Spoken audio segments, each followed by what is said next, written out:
भगवान Adinath college of education महाराजा ललितपुर से DElEd विभाग से। आज का हमारा विषय है संस्कृत और टॉपिक है हमारा माहेश्वर सूत्र। आज हम जानेंगे कि संस्कृत व्याकरण को किस तरह से सरल किया गया है और उसकी उत्पत्ति कहाँ से हुई है। तो सबसे पहले देखते हैं माहेश्वर सूत्र। माहेश्वर सूत्र जब महर्षि पाणिनि ने भगवान शंकर की तपस्या की तो उन्होंने प्रसन्न होकर अपनी 14 बार डमरू बजाई, जिससे इन 14 माहेश्वर सूत्रों की उत्पत्ति हुई है, जो है हमारे आ, ई, उ, ऋ, ऋ, र, क, ए, औ, अंग, ए, औ, चा, हा, या, वा, र, ट, ला, ड़, या, मा, अंग, अण, अणा, ना, मा, झा, भा, यंगा, घा, ढा, धा, श, जा, व, ग, ड़, द, श, खा, फ, छ, ठ, थ, च, ट, ता, व, कपाय, श, श, र और हल।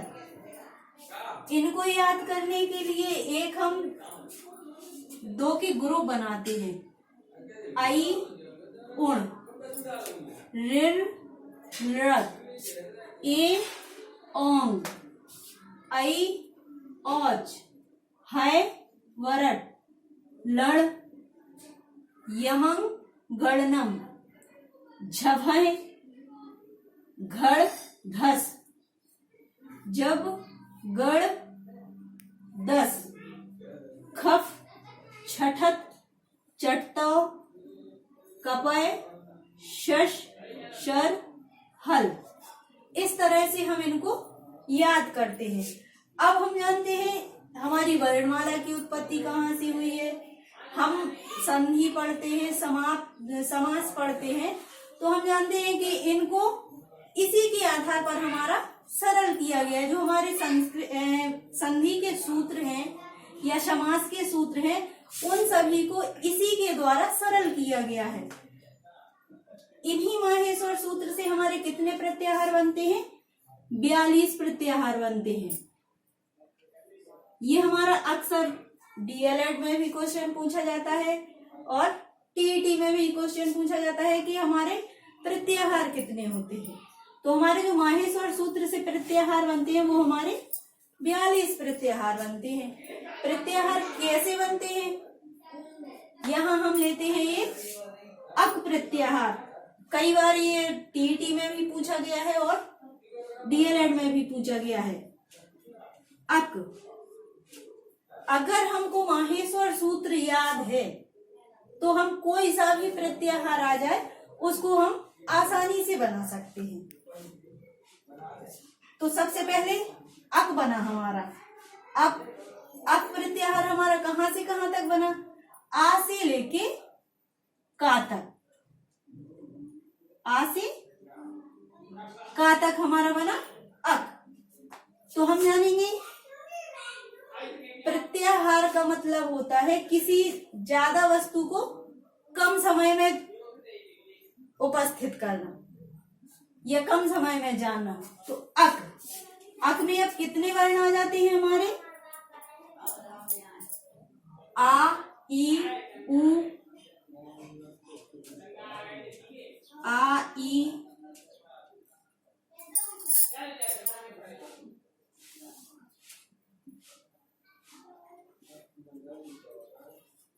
उ, ऋ और ळ। हम कहीं ये का क्यों नहीं आया और ये अणा क्यों नहीं आया? तो जो हमारे प्रत्याहार बनते हैं वो किसी भी सूत्र का हमारा पहला वर्ण और लास्ट का वर्ण होता है। तो जो लास्ट के वर्ण होते हैं वो हमारे जो माहेश्वर सूत्र के प्रत्याहार होते हैं वो प्रत्याहारों में नहीं जोड़ा जाता है। इसलिए हमारा आ, ई, उ, अड़ा का लोप हो जाता है, ऋ, र। इसी तरह से हमारे हर माहेश्वर सूत्र के अंतिम वर्ण का लोप हो जाता है। अगला हम जानते हैं अण प्रत्याहार,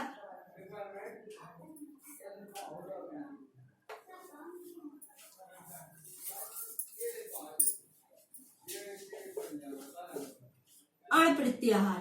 तो अण प्रत्याहार हमारा आ से लेके ड़ा तक। तो कौन से वर्ण आएंगे? आ, ई और उ। अड़ा हमारा हट जाएगा।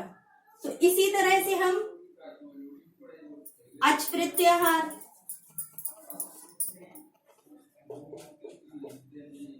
अच प्रत्याहार, अच के अंतर्गत हमारे सारे स्वर आ जाते हैं। जो हमारी वर्णमाला है उसकी उत्पत्ति भी हमारी इसी माहेश्वर सूत्र से बताई गई है।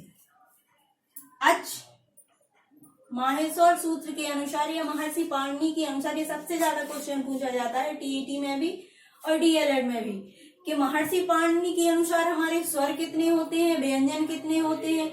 अगर पूछा जाता है कि संस्कृत में स्वर कितने होते हैं तो हम बतलाते हैं कि 11 होते हैं, लेकिन जो हमारे माहेश्वर सूत्र के अनुसार स्वर होते हैं वो हमारे 9 होते हैं, जिनको हम अच भी कहते हैं। तो हमारे आ, ई, उ, ऋ, र, ए, ओ, ऐ और औ। इस तरह से ये हमारे 9 स्वर होते हैं और 33 व्यंजन होते हैं। जो हमारे स्वर होते हैं उनको हम अच भी कहते हैं और जो व्यंजन होते हैं उसको हम हल कहते हैं। हल, हा से लेके ला तक तो हमारे सारे व्यंजन वर्ण आ जाते हैं। फिर हमारे टीईटी में भी और डीएलएड में भी ये क्वेश्चन आता है कि अंतस्थ व्यंजन हमारे किस प्रत्याहार के अंतर्गत आते हैं। तो अंतस्थ व्यंजन हमारे है वरड, ये दिया गया है 5वां सूत्र और हमारा 6वां सूत्र है वरड और लण। तो हा से लेके अड़ा तक एक हमारा प्रत्याहार बनता है, या से लेके ड़ा तक यण, यण, या, वा, रा, ला। ये सबसे ज्यादा क्वेश्चन पूछा जाता है। तो इस तरह से हमारी ये 42 प्रत्याहार बनते हैं।